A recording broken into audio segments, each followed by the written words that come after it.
அஸ்ஸலாமு அலைக்கும் வரஹ்மத்துல்லாஹி வபரகாத்துஹு. அருமையான சீதேவிகளே, சிறப்பான ஒரு துஆ எப்படி என்றால் யாக்கூப் அலைஹிஸ்ஸலாம் அவர்கள் ஓதி பலங்கண்ட ஒரு துஆவாக இந்த துஆ அமைந்திருக்குது.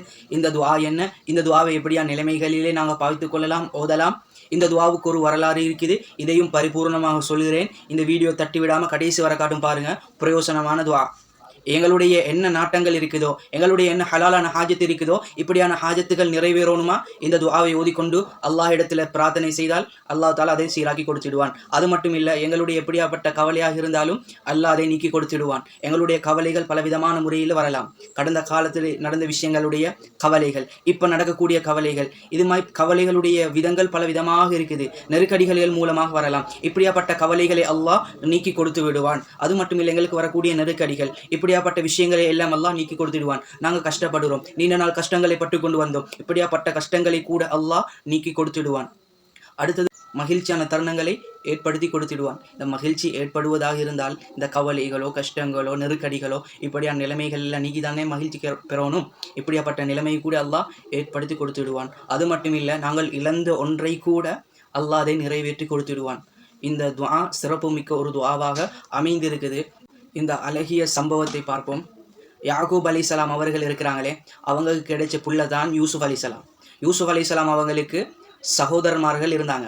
இவங்க என்ன செஞ்சாங்கண்டா, இவங்களோட பொறாமப்பட்டு அந்த சின்ன வயசுல இவங்களை கொண்டு போய் அந்த கிணத்துல போட்டுட்டாங்க. அப்படியே யூசுப் அலைஹிஸ்ஸலாம் அவங்களும் கிணத்துலேருந்து எடுக்கப்பட்டு அந்த நாட்டில் இருக்கக்கூடிய அரசன் அவங்கள வாங்குறாங்க. இப்படியான சூழ்நிலை உண்டாகுது.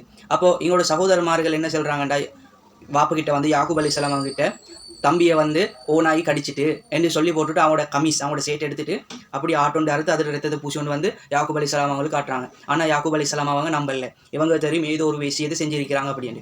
ஆனால் இந்த விஷயத்தை கேட்டுருந்து அவ்வளோ இறக்கம் உள்ளவங்களாக இருந்தாங்க யூசுப் அலைஹிஸ்ஸலாம் அவங்களோட. இப்படி இருக்க போக்கல இவங்க இல்லாமல் பேத்துட்டாங்க. இந்த நிலைமையில யாக்கூப் அலைஹிஸ்ஸலாம் அவங்க அழுந்து அழுந்து அழுந்து அல்லாஹ் இடத்துல பிரார்த்தனை செய்யக்கூடிய நிலைமை உண்டாயிட்டு. இப்படி அழுந்து இருக்க போக்கல அவங்களுடைய கண் பார்வையும் போகுது. இப்படியான நிலைமை இருக்க போக்கல ஒரு நாள் மலக்குல் மௌத் அல்லாஹ் இடத்துல அனுமதி கேட்குறாங்க. ரப்பே ரஹ்மானே, நான் யாக்கூப் அலைஹிஸ்ஸலாம் அவங்ககிட்ட பேசிட்டு வரவா, நான் அவங்கள சந்திச்சுட்டு வரேன் அப்படின்னு கேட்க போக்கல அல்லாஹ் அனுமதி அளிக்கிறான். அப்போ மலக்குல் மௌத் யாக்கூப் அலைஹிஸ்ஸலாம் அவங்ககிட்ட வராங்க.